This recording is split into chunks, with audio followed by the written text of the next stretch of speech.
Pretty. And here we go. And you do look pretty, Stu Smith. I know that is one of your things in life. I'm sure there's a story behind that.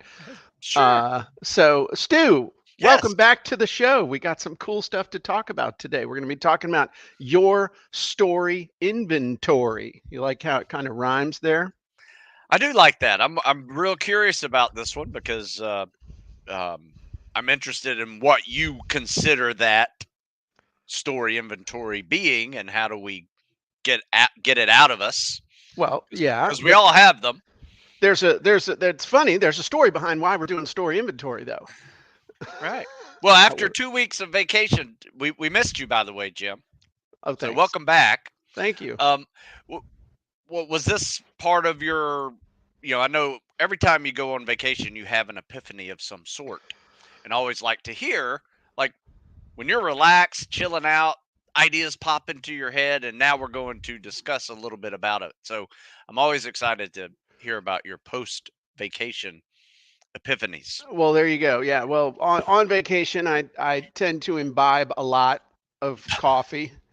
I was sitting at the Juan Valdez Cafe in Aruba, just outside the Alhambra Casino, where my Hmm. wife was trying to be a professional gambler, and I realized that this is one of the things that we haven't really talked about. We've been talking a lot about stories, and I came out with my new book, The Story Selling Secret. And one of the chapters in the story selling secret is about how to do a story inventory and why it's so important. But we haven't really done a training on it. So I thought it would be important for us to do this. And the reason why, the big idea is stories sell. Okay. Stories are, you've hook story offer. We're not even going to get into that because that's just baked into the whole pie. But you can't sell without a story to tell. Now, think about that. You can't sell without a story to tell. And if I look at you right now and I say, "Okay, Stu Smith, tell me a story." Okay. What do you immediately think? Stu, tell me a story. You want me to tell you a story right now? You can actually think of one, but I mean, I what got one ready to go if you want me to, like, spit it out for 5 minutes. but no, I really don't because it's probably not going to be relevant to Okay. the audience. It Do you see actually what I'm is. saying? It actually is.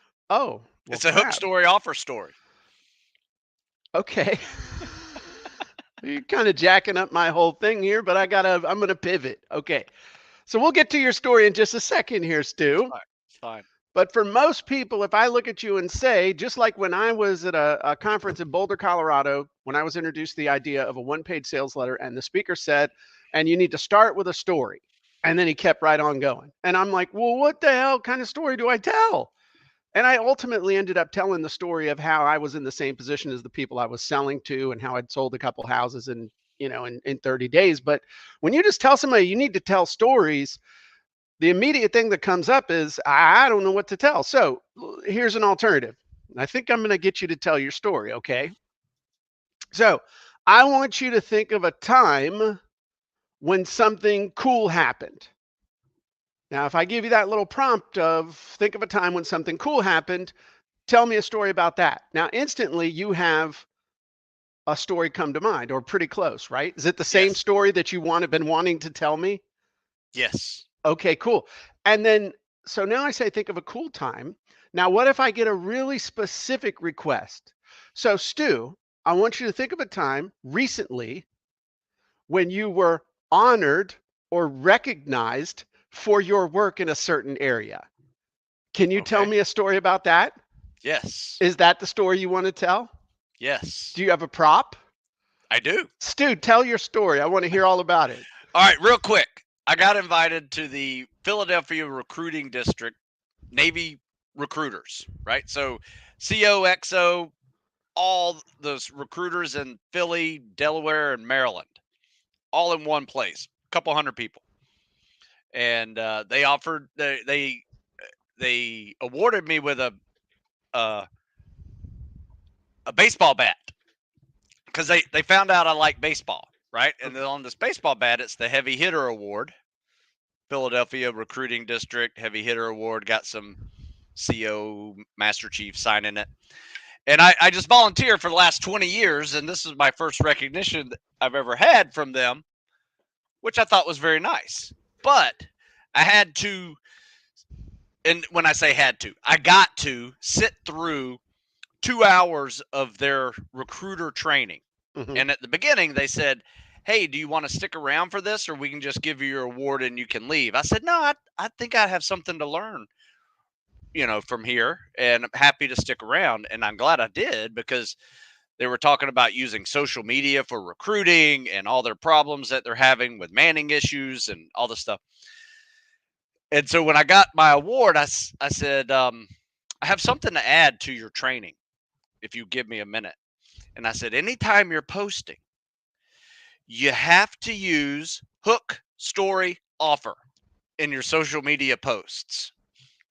Right. And I said, "Here's how you hook them: cool picture, cool headline, boom. And then tell a story. It can be a story about your journey, it can be a story about someone that you're recruiting, their journey, just something that's kind of cool. And then what's the offer? What are you trying to get the reader to do? Sign up, because they get free education, they can get medical hair care, they can do cool jobs, jump out of airplanes. What is your offer in that post?" And then I saw everybody's eyes light up, and I said, "Look, I'm 55. I'm probably older than most of you guys in here. And if I can have a social media page with, over 100,000 folks, so can you." So that, Oh, that, that that's damn my it. Did, that's my cool story. did you take the mic and go, mouthpiece? Yeah, he's like, mwah. He walks off. Dude, that's awesome. That's a great story. No, it was really cool. And I'll tell you why that's a great story, because it shows that you think that everybody knows this stuff. You think that everybody understands the whole hook, story, offer and the importance of stories and how to tell a story. People don't know. They don't use them enough. And I And think intimidated by social media. Look, I have no followers.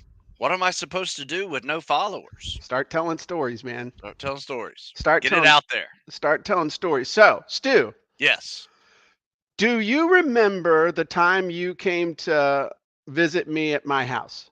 Yes. Do you remember the time that we took Johnny and Eli to school in the Rolls Royce? Oh yeah, that was fun. What did the boys who were sitting in the back seat, what did they ask me to do besides take them to Chick-fil-A? They wanted you to tell them a story about Elmo in Elmo's voice. That's right. So you have to do Elmo's voice when you tell this story. So Which, by the way, I was fully engaged. So fun. It was you, hilarious. this is like 10 years ago. Yeah. This is 10 years ago. And I was just, yeah, I think the kids wanted you to tell them the story. No, Stu's like, dude, they wanted a story and they wanted it in Elmo's voice. And you have to tell the story in Elmo's voice. Now, I want you to think about this. We got a 55-year-old former Navy SEAL that wants to hear an Elmo voice story. I'll let you know. Now, here's the trick, though. Those little rats would get in the car, get in the truck all the time. And the first thing they'd say is, Grandpa, tell us a story. Story, story, story, story. They made Bart Simpson look like a Catholic school superstar. Okay, so I got to tell a story. It's got to be a different story. So I figured out a trick. And there's tricks to all this. I used their story inventory, meaning I made them tell me what they wanted in the story. So they gave me all the elements, and then I made the story from the elements that they wanted. That's how I was able to constantly be able to tell stories, because I assembled the ingredients. So Elmo has a machine gun and he likes to drive a school bus. And he drives down the road with a school bus firing off a machine gun. It's amazing. And the kids are just freaking gone. Okay. So, but you remember that. You don't remember any of the business stuff that we talked about. I don't. I don't remember. I remember that we worked out. I don't Yep. remember what the workout was, but you remember driving to Chick-fil-A and me telling a story to the boys in the Elmo voice. Yes. So, another example, thinking about a story. A story isn't necessarily, a story of, hey, once upon a time, but a story is information in organized form.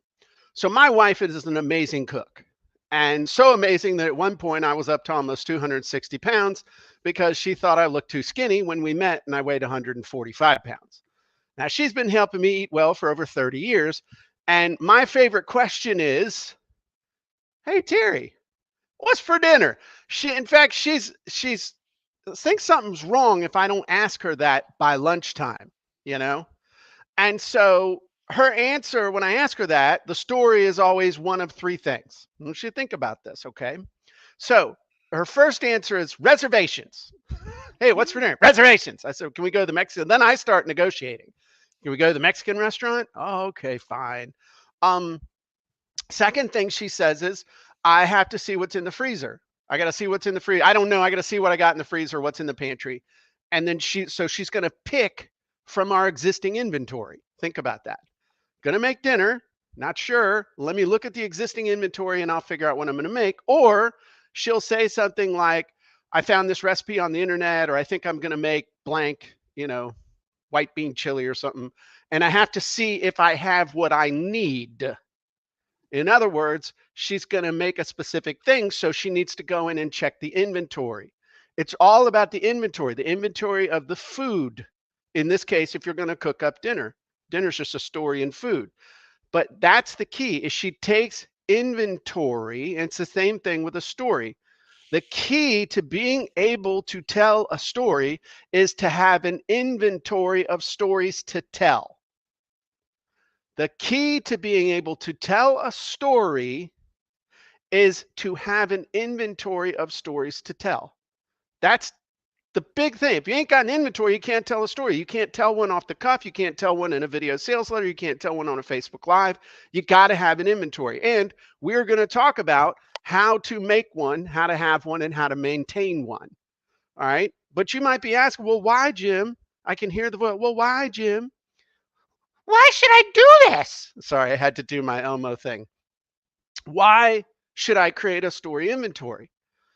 Now, a mentor of mine who's highly paid, and I paid a lot of money too, when he first started out on the speaking circuit and he was struggling, and he asked a super successful speaker, he said, do I have to be funny? And the very successful speaker looked at him and said, no, unless you want to get paid. And so the moral of that was, if you want to get paid to speak, you better be funny because that makes you memorable. You might ask, do I have to tell stories? And my response would be, only if you want to make sales. If you want to make sales, you better be able to tell stories. And if you want to be able to tell stories, you got to have an inventory of stories to tell. Now, I can hear some of you, well, Jim, how many stories do I need? Do I need 1,000? Do I need 100? No, you need one good one to start, okay? You need to figure out and be able to tell one good one. And there's really two levels of stories that you need to be able to have. Those are core stories, and then the other ones are add spice stories. Okay, adding spice. I must be hungry because I keep going along with the cooking metaphor. But here's the thing, with the core stories, you only need a few. So I've got several core stories. One, the story that I tell, going bankrupt, living in a trailer park. That whole thing of, I can tie that to making bad business decisions. I can tie that to anything I want to because it's my story. Going bankrupt, living in a trailer park, ending up working for a guy making $1,500 a month was all I was making. I went from six figures to making $1,500 a month by a series of really bad business decisions. Ended up getting fired one day. My wife gave me 30 days to figure this internet thing out, or I had to go get a job at Lowe's. And so I figured it out, and I made more money in the last 4 months of 2001 than I made the previous 4 years combined. That's one of my core stories. Another core story that I tell, converting my 40-page website to a one-page website and having my sales go up 250% overnight. That's another story that I tell. I've actually leveraged that story to sell over 100,000 copies of this book. One of the first stories that I ever leveraged to make sales was a story about how I sold 2 houses in 30 days by myself without an agent. I used that on my for sale by owner website. So we've used a story of how Susan got her went to her first day of student teaching and said, I'm gonna kill somebody. And then we figured out how to train her up to be the webmaster and how that turned into a mini site creator. And now 22 years later, she's still, we're still working together. Um, then you got so those are core stories. Those are stories that you pull out all the time. Stu pulls out the story of, hey, I failed my first PT test at the Naval Academy. He pulls that one out to kind of make people feel a little bit better. Like, this dude went on, 10 feet tall and bulletproof. He failed his first PT test. Maybe there's hope for me. But then the stuff that you add along the way in specific situations when you're talking to people, doing a training, something like that. So I can use a story of like when I failed you probably heard me say this one before, Stu, but I failed my last exam in college, didn't graduate on time because I was drunk the whole month of March, my senior year. Okay. I didn't graduate on time, but the funny thing is I can use that story for anything. I could have cheated on that exam and graduated, but I didn't because I knew I'd have to live with the fact that I cheated to graduate from college for the rest of my life. I also wouldn't be standing here today talking to you if I had passed that exam because I would have gone home to Northern Virginia and I either would have gone in the military, would have gone to work for the DEA, or I would have gone to work for the Fairfax County Police Department for a year and then gone to work for the marshals. I had my whole thing laid out. Okay. I can add spice by telling the story of the time I was almost killed in a car accident, went to the hospital, and when I came home to my apartment, found out the girl that I was living with had gone and eloped with one of my friends. I could tell the story about the time I almost died of heart failure on my neighbor's couch. And the only thing that saved me was the fact that his daughter was a paramedic and she had all of her paramedic friends there. They threw me on the couch, worked on me, brought me back. So, I mean, these are all stories, and you're like, what the? And that's the whole point. But see, because I've got the inventory, I know I can pull them out and use them. The problem is, you don't think you have an inventory. You listening to me don't think you have an inventory, and we're going to fix that. In fact, I might almost do you a disservice because by the time we're done, you're going to have so many ideas, then your problem is going to be, how do I pick one? So, quick story. One of my first real jobs, okay, my first real job was I was a dishwasher in a Greek restaurant in a strip mall. That sucked. Then I was a stock boy at Toys R Us. That was fun because we could unwrap toys, play with them, and then I learned how to use a shrink wrap machine. So we'd pull toys out, play with them, then shrink wrap them back up and put them back out on the shelf. I thought we were just testers, but apparently that wasn't the case. I was not invited back to either job.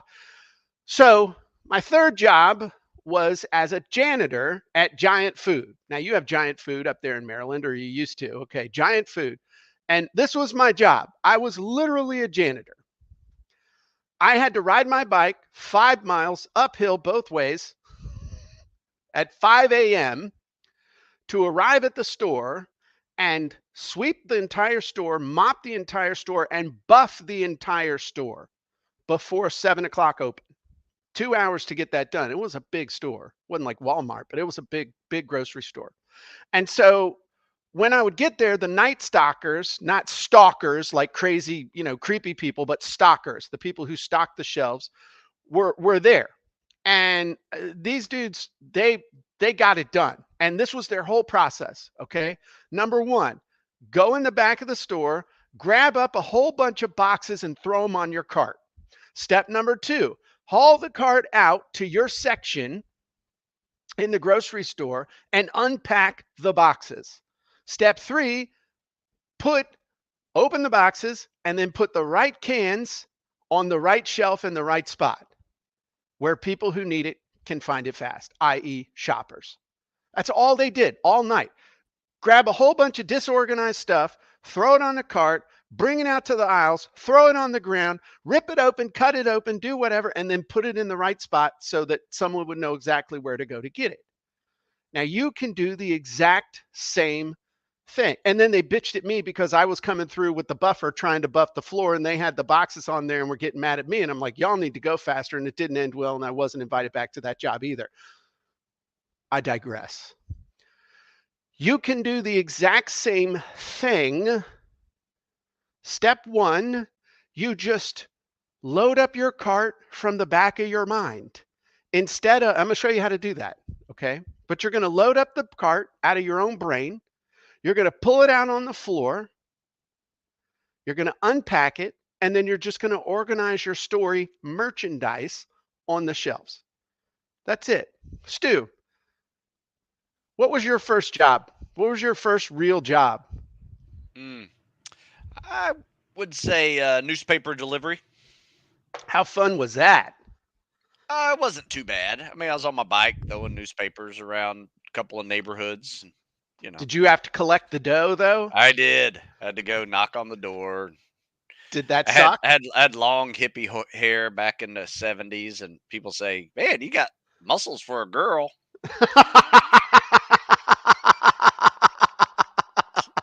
So that's part of my story, and why I got a haircut. Okay. All right. Nice. Did you learn anything from that job? Get paid Um, for working out? yeah, I mean, it was fun. I mean, it was. Yeah, I got a. You know, I was able to earn a trophy. Oh, wow. Okay. Yeah, and the publisher, the newspaper, gave out trophies to the ones who could bring in the most, um, subscriptions every month, and they Hmm. handed out trophies, and that was my goal: get one of those trophies. Did you get one? I did. Nice. My first month there, I did.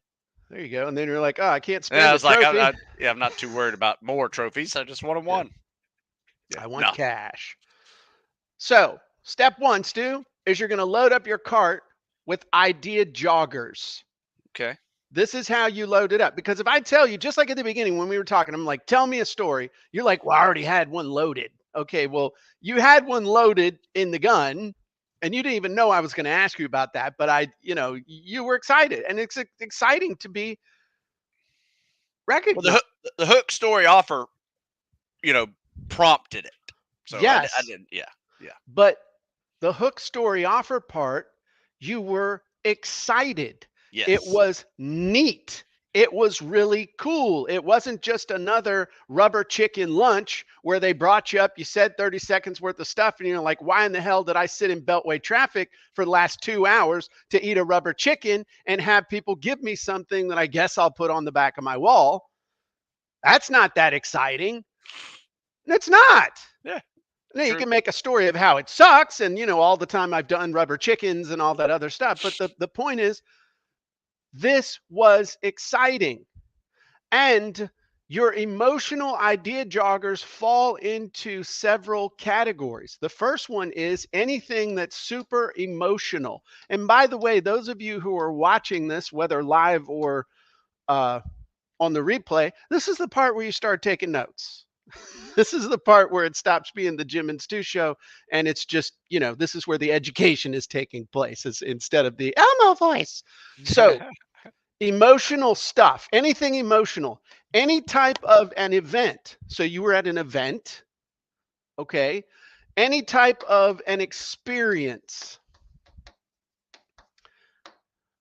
One of the reasons why you talk about going through buds is because it's quite the experience. And it's an experience that others are trying to have and get through.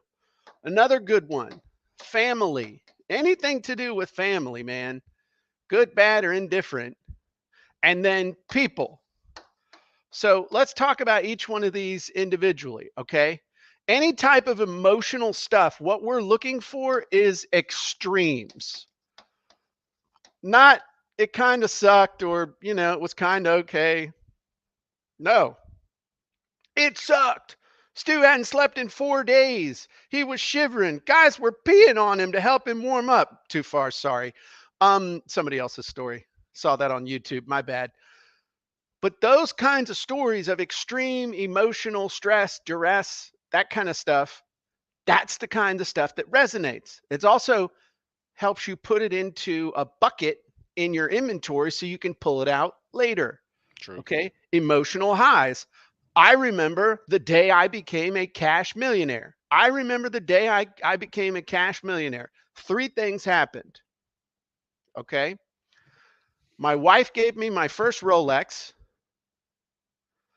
I got the new Call of Duty game, and we went out to eat at the Mexican restaurant. Those were three things that happened.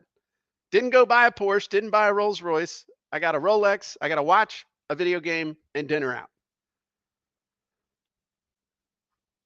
Events, okay? Well, to finish up on the emotional stuff, it's anything from ecstasy to catastrophe. That's what you're looking for. All right. Events, stuff like, births and deaths. I remember the instant my grandson Johnny was born. I saw him within 15 minutes when he popped out the chute. First thing I thought about when I looked at his eyes was, dear God in heaven, she's whelped an alien. All you saw was black in his eyes, nothing else. So graduation, flunking a test, awards, convictions. I could tell the story about the time I was wrongfully convicted of assault and took a year to fight my way out of it. Not a good metaphor. To clear my name, and I finally did. But that's a hell of a story that I never really share all that much. But for a while there, I was, I couldn't have gotten into the military or the police or anything like that. How about windfalls or bankruptcy? Nobody wants to hear about stuff that's, it was okay, it was kind of fun. Yeah, we went to the beach and it was okay. Oh my God, you won't believe we went to the beach and a great white shark grabbed somebody. Everybody's like, really? Well, no, but it was in a movie I saw. Okay, experiences. This would be stuff like trips. People want to know. In fact, when people know you've gone on a trip, they want you to tell them a story, a good story when you come back, not show them crappy video. You remember that one buddy that had the home movies that were just perfect to snooze by, or worse, back in the 70s, Stu? Remember the one neighbor that had the cha-chink, cha-chink, cha-chink, the slide show thing, and it had like that 50 wheel on it, man? And he thought he was cool with that remote. It's like cha-chink. This is when we saw Montezuma's pyramid. Margie, didn't you get bitten by a lizard? Just keep going. They're not really interested, Fred. Not that kind of story. Okay. But an experience, I can tell the story of the time I paid 42 cents a minute on my cell phone to get fired from my job. That sucked. Okay. Anything to do with health or injury or attack. I could tell the story when I mouthed off to the wrong guy and took 30 stitches to close up my face. That's when I learned not to tell a certain type of joke in social situations. Okay. Poignant. Family stuff. Family stuff is great. We basically started with a family story and the Omo voice. Kids, parents, aunts, uncles, holidays, reunions. It is all rich territory for stories that you can use to amuse, entertain, connect, and ultimately make all kinds of cool sales because you're making connections with people. And then people is basically anybody who's not family. So you got family, and then you got everybody else.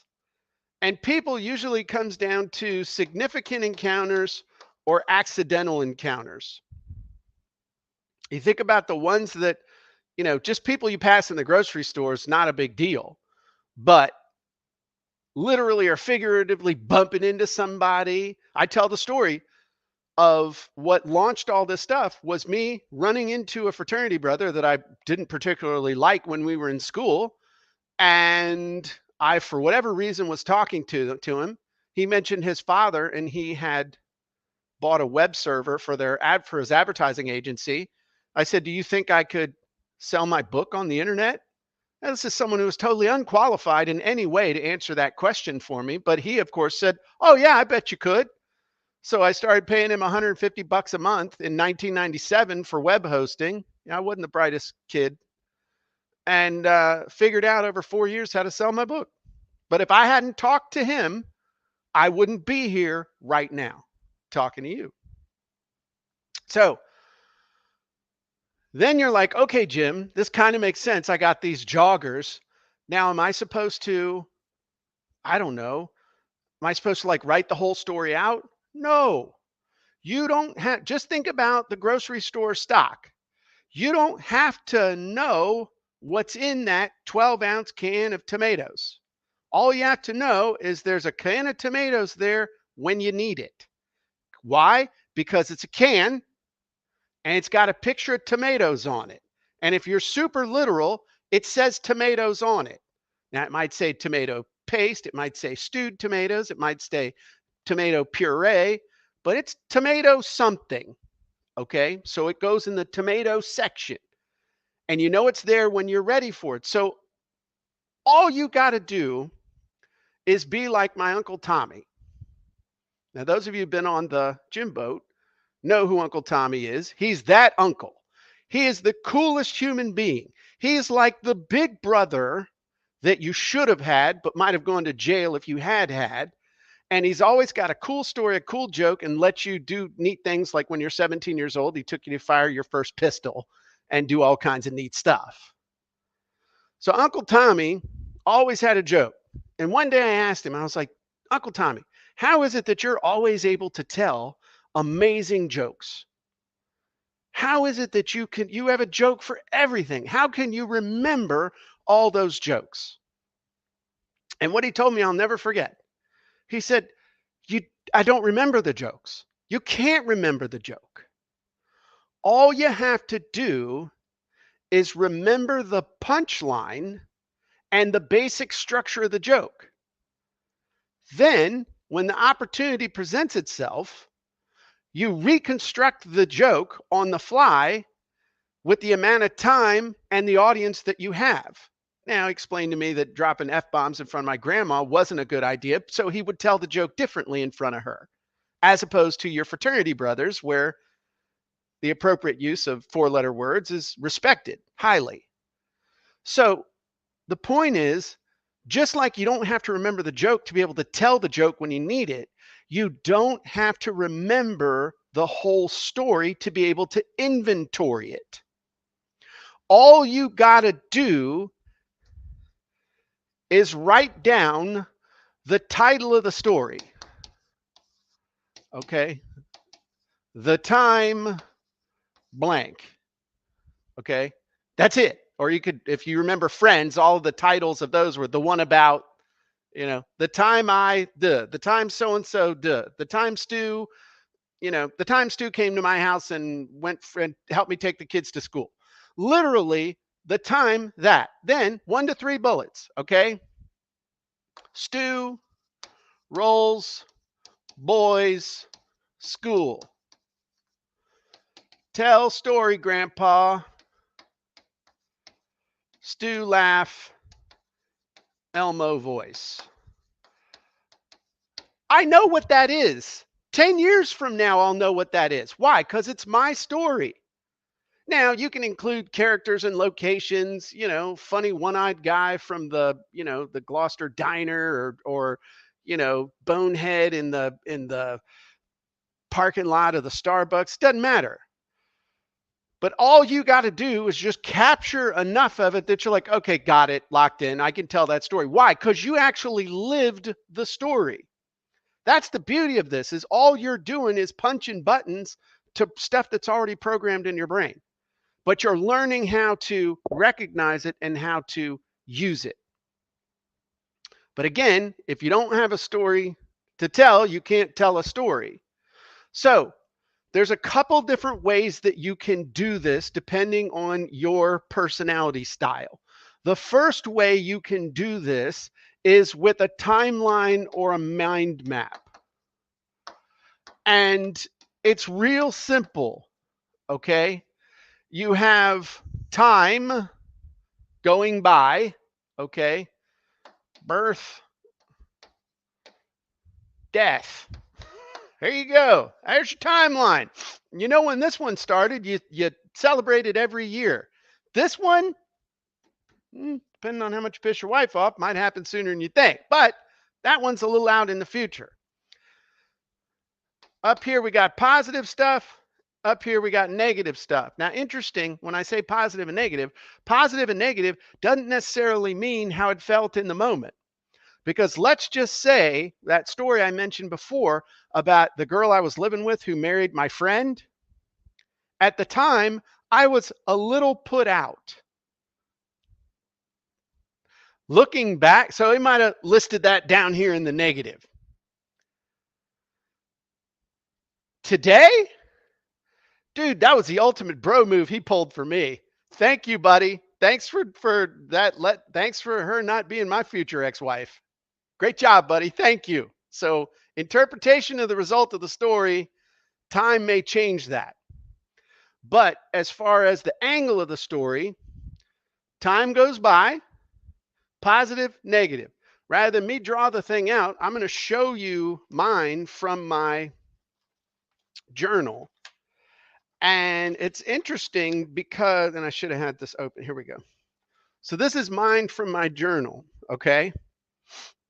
And I just list points in there of stories. So, $10,000 in a month. Lied to get a $100 paycheck at Alert Electronics. I'm not proud of that. Go bankrupt because of MLM. Kelly Services job. Power cut to the trailer. Delivering papers in the snow at 1 a.m. and getting stuck. Let's put a positive thing on that.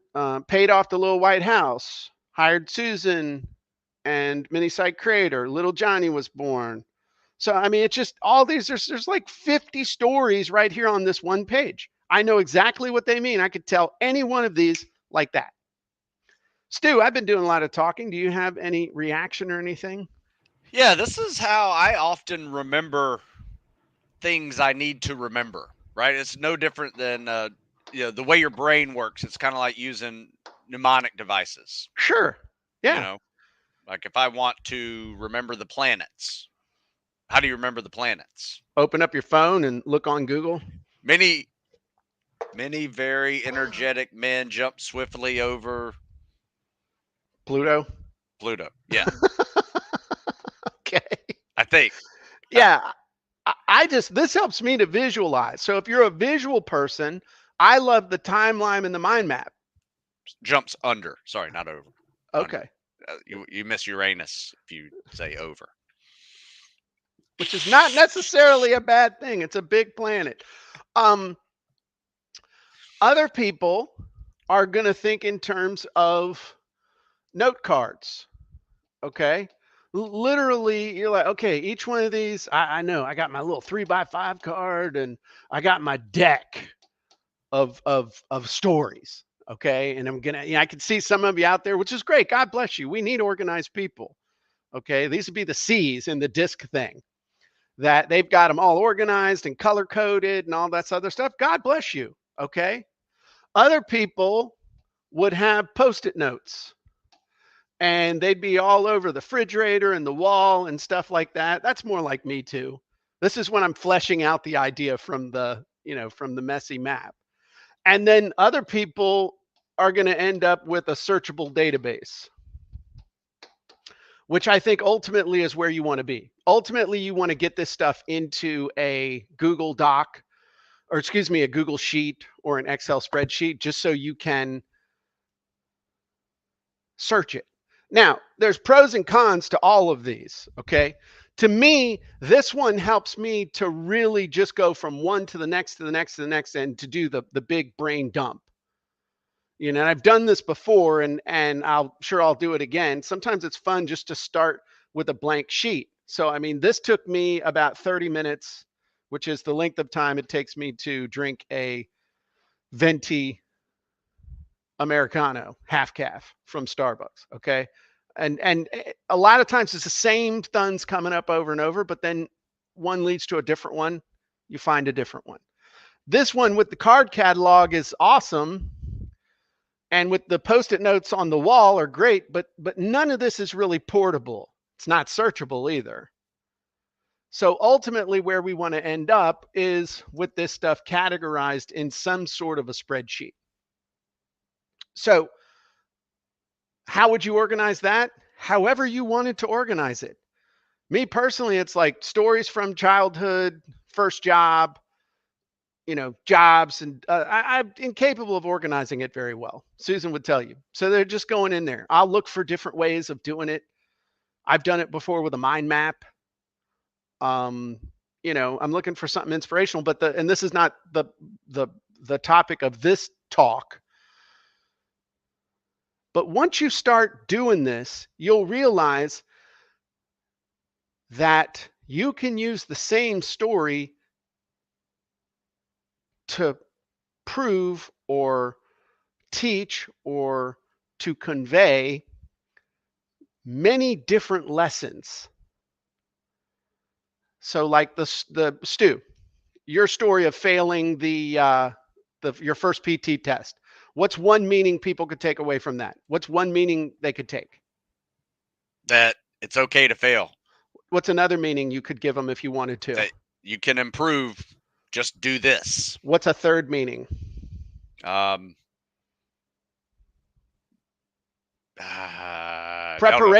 Oh, yeah. That was the thing. You gotta. That's your whole thing. Practice for the test. You practice for the test. Yes. That's why you didn't. I'm telling your story. That's why you blew didn't it off. pass. Was because you didn't prepare for that test.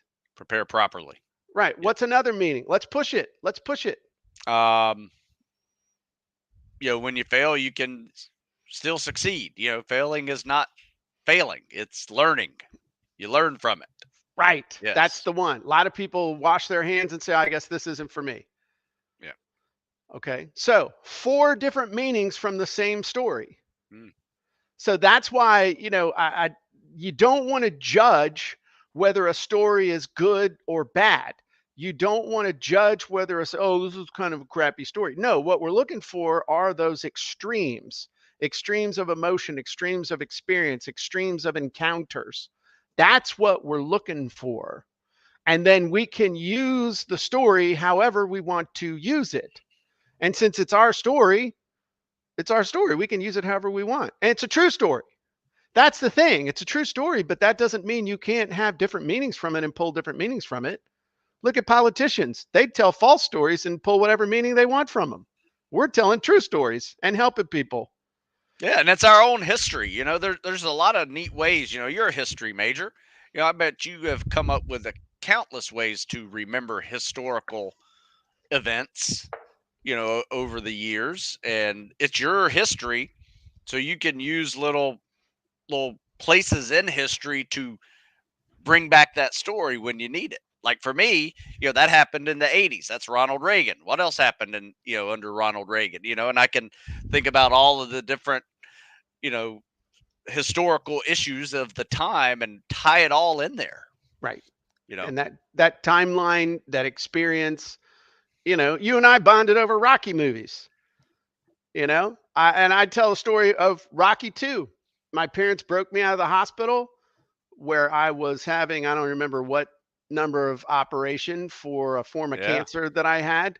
My parents got all my freaking tubes sticking out of me and stuff. They bundled me up, sneak me out of the hospital, take me to see Rocky 2.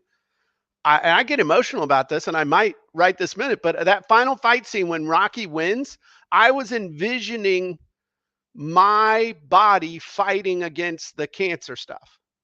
Yeah. I mean, that was really a poignant moment for me. Huge. It's a story out of nowhere, but it's like, oh, you like Rocky? I like Rocky. I'll tell you the story. Okay. So you should write Sylvester Stallone your story. He wouldn't care. Sure he would. That's a story I'm telling. He actually looks like it'd be kind of cool to hang out with. Yeah. And my buddy Stu loves Rocky too. And if we actually meet, could he come too? You'd drive down here to meet him, wouldn't you? Oh yeah. Yeah, I know you would. I like Rocky 3. Where he beats the Russian. Yeah, that was a good one. It's even better.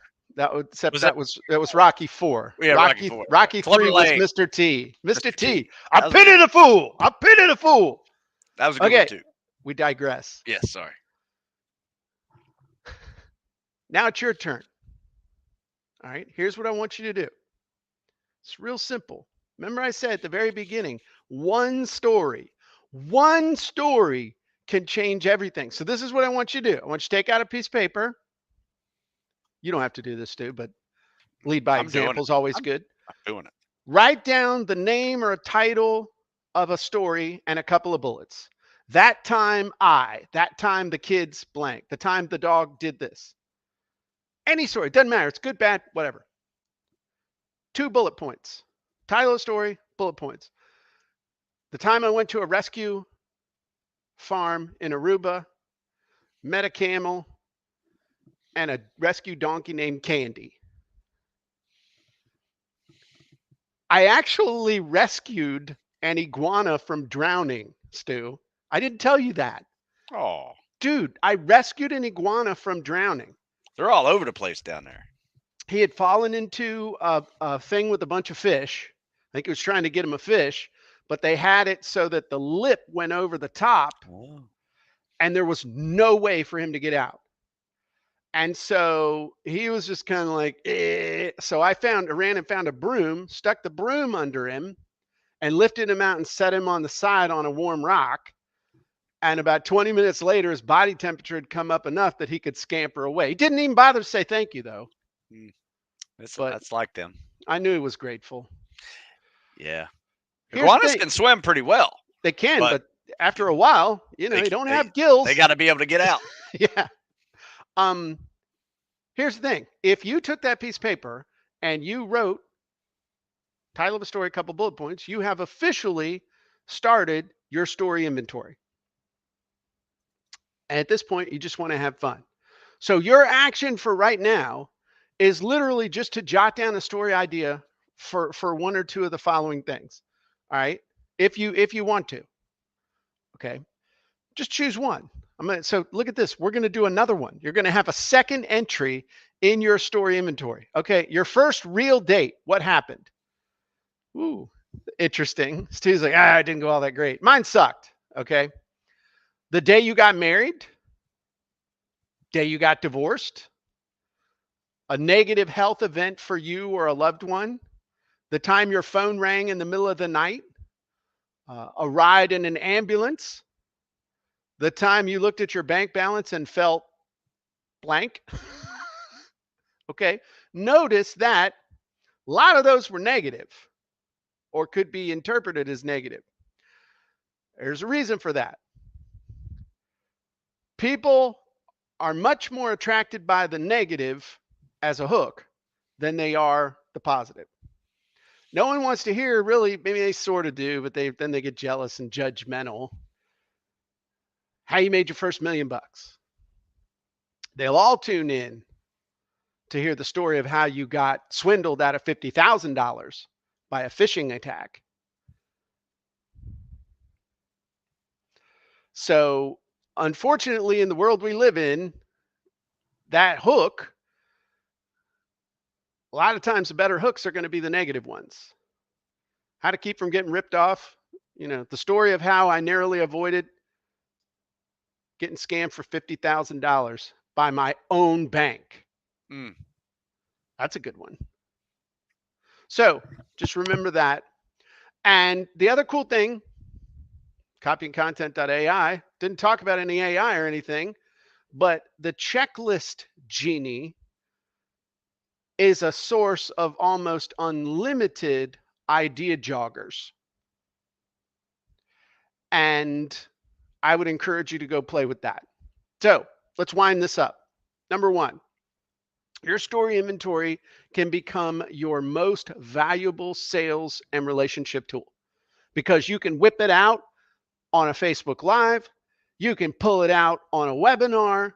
You can display it in a sales letter. You can use it one-on-one with somebody. Literally having that inventory well organized, well oiled, you're able to pull it out and use it anywhere. Interestingly enough, and not going to get all metaphysical, but unlike the inventory in your cupboard or the inventory in your garage, When you use something, it disappears. But with your story inventory, as you use stuff, it's only going to get more valuable, because the better you get at telling the stories in your inventory, the more effective they're going to be. So by using the inventory, you don't diminish your stock, but you literally build your stock up and make it more valuable. Think about that one, Stu. And then the last thing is, remember, I told you this at the beginning. You can't sell without a story to tell. So Stu, do you have any questions, or do you see any questions we need to hit? Or Um, Susan, do we have any questions we need to hit to round this out in a minute or two, or do you think that's it? I think that's pretty good. Do you want to hear a funny story real quick Absolutely. Yeah, for a yeah. minute? Yeah, So one let's of hear the it. things that you prompted that I wrote down my story is Hmm. about my first manual labor job, which I worked watermelon fields, Oh, where we would dang. bunch of guys on the high school football team all had this one contractor that contracted us to load up all these watermelons, put them in the back of a semi truck. We got $50 a day, which took about 12 hours to do. But back then in the 80s, that It's was pretty good $4 an money. hour, four and a Pretty quarter an hour. pretty Yeah. pretty good Okay. at the end of the day, and we got a good workout. Was All it cash? that's cash. Yeah, Then that was okay. Then it that's was like king. $6 an hour. It was Okay. king. Okay. But anyway, I was at a party recently, and I hear this guy talking about working with watermelons, but he was on the other side of it in Chicago, unloading trucks full of watermelons Oh, wow. that goes to the grocery store, right? And so I didn't know this guy. We had mutual friends, and so I was like, "Huh, let me tell you my story." And so we just hit it off back and forth, and now we share each other's watermelon story every time we see each other, and our wives say, "Oh my God, not the watermelon story again." So it's yeah, it's pretty funny. That's cool. It's What about made fun. it even cooler is if he was unloading the watermelons that you loaded up. Never know. That's where we get into artistic license, where you say, and I'm pretty sure, I can't prove it, but I'm pretty sure he was unloading the watermelons or ones just like them Yeah, that we had been loading up in the fields. Now that's totally true because they were ones just like the ones you were loading up. So that's where anyway, you just can, it's your story. yeah, Florida Dude, summers. Woo. that's awesome. All right, everybody. Now, real quick, you enjoyed your story inventory lesson. This is a full on training, folks. Now that you know how to do your story inventory, you need to learn how to tell an amazing story. Well, guess what? Inside of CopyandContent.AI, this very day, we are going to do two things. One, in the next 8 minutes, we're going to be doing a genie hacking where we're going to be showing people the difference between the story genies and the story wizards and how they can create even more amazing stories. And then this afternoon at 1 o'clock, we're going to be doing the My Story Sprint, where in 2 hours, I'm going to walk you through telling an Epiphany Bridge story, a hero's journey story, an awakening story, whatever you want to call it. They call it about a dozen different things, but I'm going to teach you exactly how to tell that story, the best sales story there is. Then I'm going to walk you step by step by step in real time through using the My Story Genie. You're going to do it, and you're going to leave the sprint with your story done, all of it in under 2 hours. That's the opportunity you have. So those of you who are already members of CopyandContent.AI, go take a potty break, as long as you're an elite member or a mastermind level member. You'll be able to go to Genie Hacking here in a couple minutes. If you're not a member, it's not too late to join. Head on over to CopyandContent.AI, join, and you'll be able to hop on the Genie Hacking, as long as you're quick. If you jerk around, you'll have to watch the replay, but you definitely can go sign up and be on the sprint, the real-time sprint this afternoon at 1 o'clock. So Stu, you were a great helper on this. I know I didn't let you talk all that much, but you It's did a okay. great job. That was good. I learned something. I Took had a lot notes. of fun. Awesome. What kind of a notepad are you using? Does that have strawberries on it? Yeah, it's my grocery list that I found upstairs that we had too many sitting on the counter. So I was like, I'll just take it downstairs. There you go. I like it. All right. See you then. Everybody have a great day. Talk to you soon. Bye bye, everybody.